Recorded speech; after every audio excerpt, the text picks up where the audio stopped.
ang tamang pag-fill out ng BIR Form number 1701MS? I-discuss po natin yan. Let's begin with the top portion of the form. First, indicate the taxable year. Make sure you are filing for the correct year. Next, select whether it is an original return or an amended return.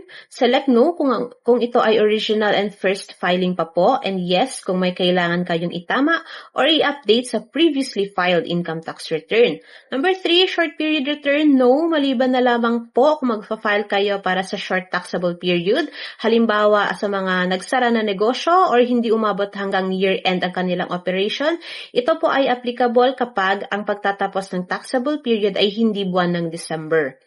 Number 4, civil status. Piliin ang tamang civil status. Kung single, maaari lang i-skip ang number 5. Kung married naman po, kailangan lagyan ng information kung ang filing ay jointly or separately. Ilagay ang NA kung ang spouse ay walang income. Next is part 1. Sa column B, spouse information. If may spouse, ilagay ang complete details. Kung wala naman spouse, leave it blank. Column A, taxpayers information. Dito ilagay ang TIN, ang RDO code, halimbawa po Zamboanga City, 93A ang tama pong RDO code. Registered taxpayers name, email address, contact number, siguraduhin active at correct ang email and contact number dahil dito maaring mag-send ng notifications ang BIR. Source of income, indicate kung saan nanggagaling ang income. Pwedeng business, practice of profession, mixed income, meaning may mga business or professional income at the same time employed. Make sure tamang classification para maiwasan ng discrepancy sa filing. Income subject to, dito po pipili kung anong tax rate ang applicable, pwedeng graduated income tax rate, 8% income tax rate, exempt, or special or preferential tax rates. Example po ng mga special or preferential rates ay ang mga registered sa BOI, PEZA, or Ecozone enterprises. If ang napili ay exempt or special preferential rate, you may skip number 13 to 16. Sa item 17, ang methods of deduction, depende po ito sa napili sa item 12. If graduated income tax rate ang pinili, then choose between itemized deduction or OSD or optional standard deduction, which is 40%. If 8% rate ang pinili, skip number 17. If special/exempt, automatically itemized deduction po ang applicable na deductions. ATC or alphanumeric tax code, refer to table 1 for the correct ATC corresponding to your income classification. Important reminder po, always ensure that the information matches your BIR registration records. Now, let's discuss an important part of the filing, what ATC to use. ATC or alphanumeric tax code is very important because it determines the correct classification of your income and the applicable tax treatment. Mali ang ATC, maaring ma-reject ang filing or magkaroon ng compliance issues. So, let's break it down. If income is from business and subject to graduated rates, ang ATC po ay II-012. If 8% income tax rate, II-015. If income is from practice of profession and subject to graduated rates, please use II-014. If 8% income tax rate, use II-017. If the source of income is mixed income, meaning employed ka at the same time may business or professional income, then graduated rates, please use II-013, and 8% income tax rate naman po, please use II-016.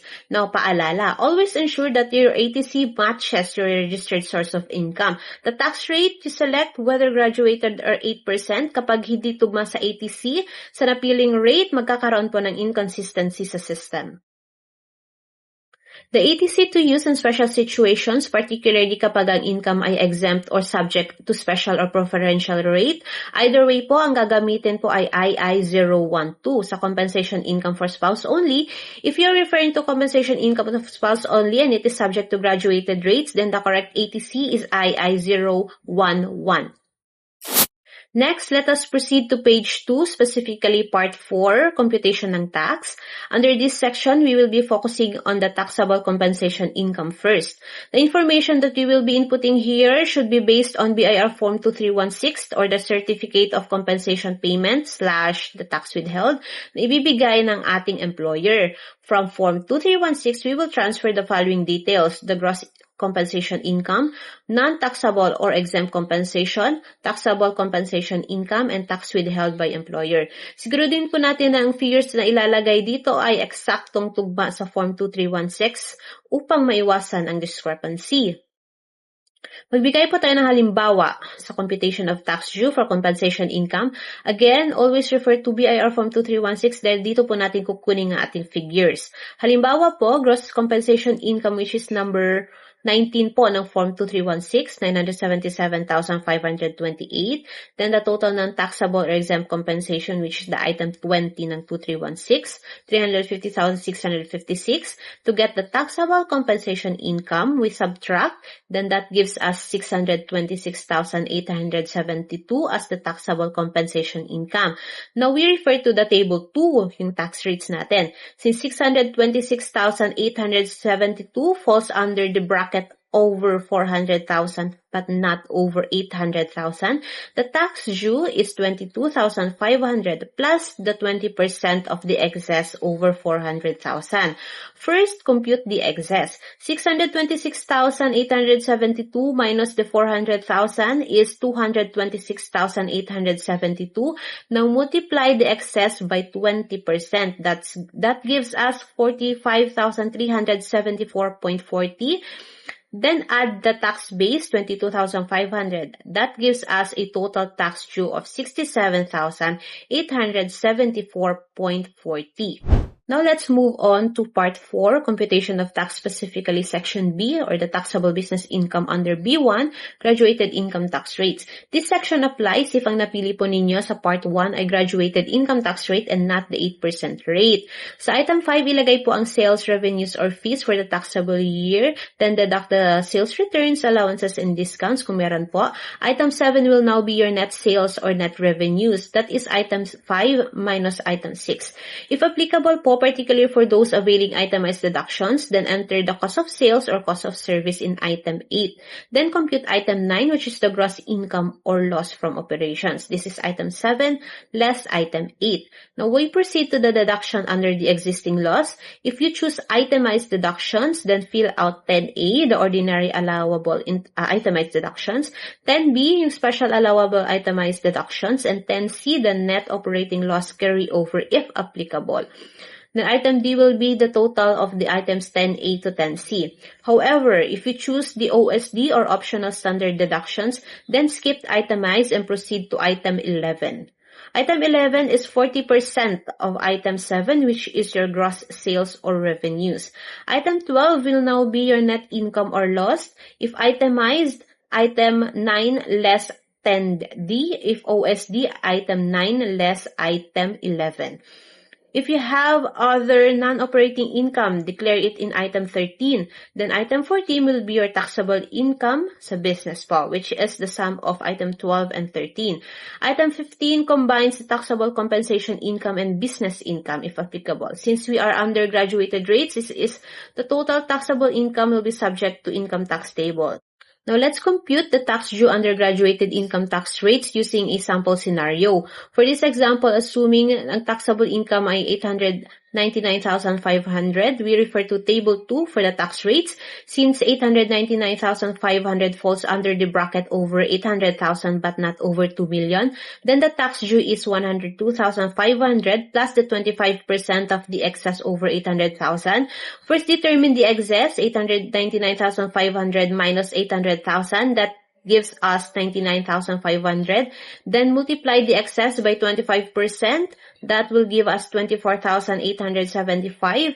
Now add the tax base, 102,500. That gives us the total tax due of 127,375. Now let's proceed to the second scenario if exempt from income tax. For example, assume that the taxable income is the same, 899,500. Then just multiply it to 0%. Since exempt naman po. This means that although there is a declared income, no income tax is payable because the taxpayer is legally exempt under the existing laws. Always remember, exemption applies only if properly qualified and registered. For the third scenario, special or preferential tax rates. In this case, take note that the basis is gross income, not taxable income. For example, assuming the gross income is 2,349,550 and the applicable preferential rate is 5%. To compute, just multiply the gross income by 5%, then the total tax due is 117,477 and 50 centavos. Unlike graduated rates, there is no tax table involved here. You simply multiply the gross income by the applicable special rate. Para sa B2, 8% income tax rate, this section applies if ang napili po ninyo sa Part 1 ay 8% income tax rate instead of graduated rates. Sa item 19, ilagay po ang total sales, revenues, or fees for the taxable year net of the sales returns, allowances, and discounts. Kung meron po kayong other non-operating income, ilagay po ito sa item 20, then compute for item 21, which is the total income. Sum lang po ito ng item 19 and 20. Under the 8% rate, there is an allowable reduction of 250,000, but this applies only to purely self-employed individuals or professionals. If ang taxpayer po ay mixed income earners, the 250,000 reduction does not apply to the business income because it is already applied dun po sa ating compensation income. Item 23 is the taxable income, which is item number 21 minus item 22. Now multiply the taxable income by 8%. Item 24 will reflect the tax due or business income under 8% rate. Unlike the graduated rates, there is no tax table involved here. Straight multiplication po lamang sa 8%. Item 25 will show the total tax due, compensation, and business income under 8% tax rate if applicable po. Now, assume that the taxpayer is purely self-employed and opted for 8% rate. First, we identify the income components, sales, revenues, and fees. Halimbawa po, 2,500,000, other non-operating income, 350,000. To get the total income, we just add both amount. That gives us 2,850,000. Now, under the 8% rate, purely self-employed individuals are allowed a deduction of 250,000. So, we subtract 2,850,000 minus 250,000 reduction. The taxable income is 2,600,000. Now, we apply the 8% rate. That gives us the tax due of 208,000. Now, remember, the 250,000 deduction applies only to purely self-employed taxpayers. If the taxpayer is mixed income, the 250,000 reduction does not apply to business income because it is already applied to compensation income. Then, under 8%, you cannot claim itemized or OSD deductions. Ang 8% income tax rate ay applicable po lamang kung ang total income for the taxable year does not exceed 3 million. Kapag lumampas na po kayo dun sa 3 million na threshold, para sa total income, hindi na po kayo qualified sa 8% rate, and in that case, kailangan po natin gamitin ang graduated income tax rates for computation.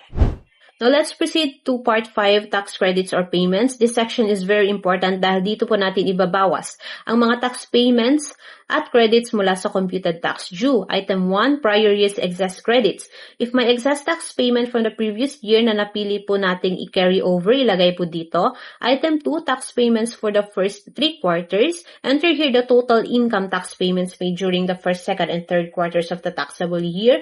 Item 3, creditable tax withheld for the first 3 quarters. If may taxes po tayong na-withheld during the first 3 quarters, then declare the total amount here. Item 4, creditable tax withheld, Form 2307 or 16064 for the fourth quarter.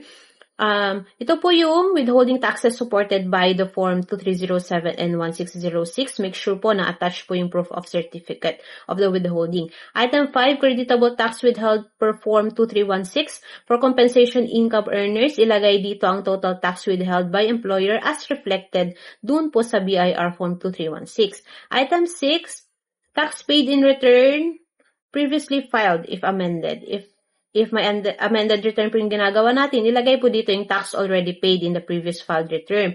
Item 7, foreign tax credits. Applicable lamang po ito if yung taxpayers po natin nagbayad ng tax abroad and if claiming foreign tax credits indicate the foreign tax number if applicable. Item 8, special tax credits. If applicable, declare any special tax credits allowed under special laws or incentives. Item 9, other tax credits or payments. Specify other tax credits or payments not included in the previous items. Sa item 10 naman, ang total tax credits and payments. Just add the item 1 to 9 po. This total will carry over to the Part 2, Item 24 po ng ating form and will be deducted from our total tax due. Now, important reminder sa section po na ito, always attach the proof of tax credits and payments such as the Form 2316, 2307, official receipts of the quarterly payments. Incomplete attachment may result in the disallowance of the credits. Now that we have completed the computation of our tax due and declared the tax credits, let us go back to page 1, part 2 of the form, total income tax payable. Item 25 is computed as the total income tax due, item 23, minus the total tax credits, item 24. If the result is positive, you still have a tax payable. Sa ating item 26, tax due allowed for second installment, item 26 only applies if the total tax due is more than 2,000. You are allowed to pay in 2 installments. The second installment must be paid on or before October 15 and it should be at least 50% or less of the item 23, which is ang ating total income tax due, depending on how you allotted your first payment. If filing or payment is late, penalties will apply. Penalties are computed by the Revenue District Office or ang ating RDO where the taxpayer is registered. In such cases, you may need to personally visit the BIR office for proper computation of the surcharges, interest, and compromise penalty. Before submitting, review all the entries carefully. The taxpayer must sign and indicate the printed name sa atin pong jurat section. If filing through the authorized representative, make sure po na in-indicate natin ang TIN ng ating authorized representative in the appropriate field.